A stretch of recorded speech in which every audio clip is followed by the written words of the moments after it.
সকালের সমস্ত কাজ সারা হয়ে গেছে, এবারে যাচ্ছি পুজো করতে। তো গাছেও বেশ অনেক ফুল ফুটছে জানো তো, এই এরকম সাদা অপরাজিতা, নীল অপরাজিতা, তারপরে এই টগর ফুল। কিন্তু আজকে এই গাছটাতে একটাও জবা ফুল ফোটে না, কেন কি জানি। শীত পড়বার মুখে যখন টগর ফুলগুলো একদম ফোটা বন্ধ হয়ে যায়, তখন এই গাছটা আমি কিছুটা কেটে দিয়েছিলাম। তারপর এই জবা গাছের ডালগুলো কিছুটা ছেটে দিয়েছিলাম। আর কেটে দিয়েছি দেখে আমার বর তো আমার সঙ্গে কি রাগারাগি করছিল যে এত ফুল ফুটছিল, গাছগুলোকে কেন তুমি কাটলে। আসলে উঠোনটার মধ্যে এত বড় বড় গাছ থাকলে বিচ্ছিরি দেখায়, আর এই সামনে ঢুকতেই গাছ তো বড্ড গায়েও লাগে।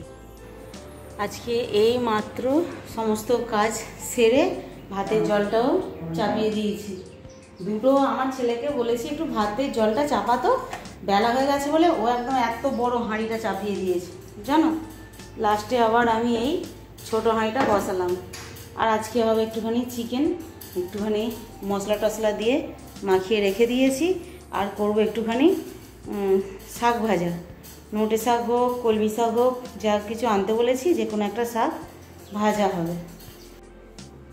এই পয়লা বৈশাখের জন্য যে একটুখানি ঘরদোর পরিষ্কার রাখবো, আর এই সময়তেই কৃষ্ণাদি ছুটি নিয়ে বসে আছে, বুঝতে পারলে। বেশ কয়েকদিন হয়ে গেল, সপ্তাহখানেকের মতো কৃষ্ণাদি ছুটি নিয়েছে। আর এই ওপর নিচ সমস্ত কিছু কাজ গুছিয়ে নিজে হাতে যে একটুখানি নতুন বছরের জন্য কিছু একটু ভাববো, গোছাবো, সে আর হচ্ছে না। একা হাতে কোন দিকে যাই বলো তো। এই হয়ে গেছে ব্যাপার।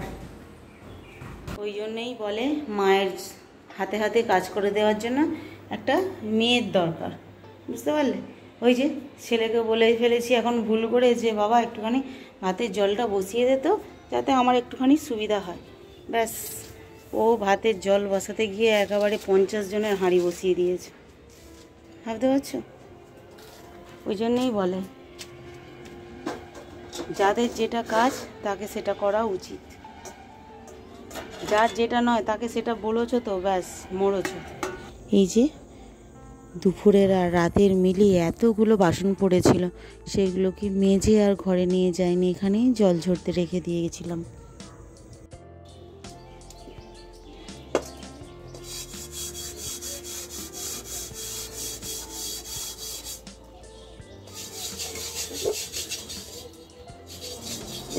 এটা কৃষ্ণাদি করে দিয়ে যায় জানো। এই কাঠে রান্না করলে ও হাঁড়িতে কড়াই এরকম করে মাটিটা লাগিয়ে দিয়ে যায়।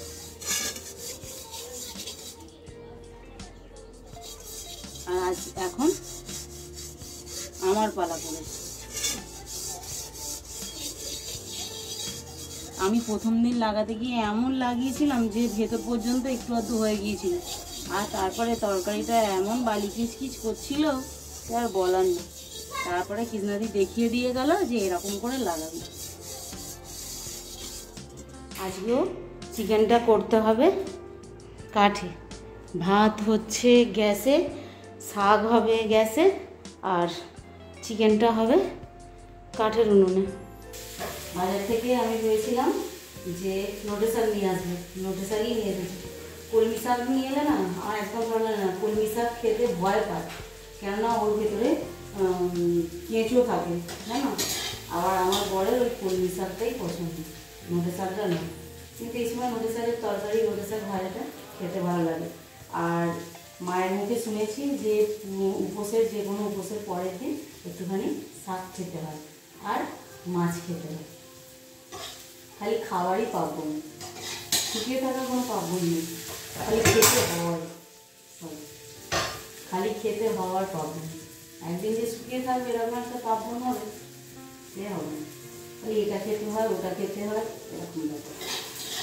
তো ওই ওখানে মাংসটা বসিয়ে দিয়েছি কাঠেতে, আর এখানে শাকটা ভাজবো, ব্যাস হয়ে যাবে। দুপুরের খাওয়া দাওয়া কমপ্লিট হয়ে গেছে। তারপর একে দেখতে পেয়েছি জানো, বেশ বড় প্রজাপতি, অনেক দিন পর এরকম দেখতে পেলাম।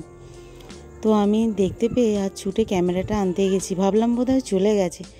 ও বাবা, তারপর ক্যামেরাটা অন করে যখন সামনে নিয়ে গেছি, একদম সামনে পর্যন্ত নিয়ে গেছি, কিন্তু তাও উড়ে যায়নি। এতটা সুযোগ প্রজাপতিও অন্তত দেয় না, কিন্তু এমন হচ্ছে যে আমি হাতে করে ধরলেও ওকে ধরতে পারবো। সে যাই হোক, ওকে ধরে আর কি করব বলো।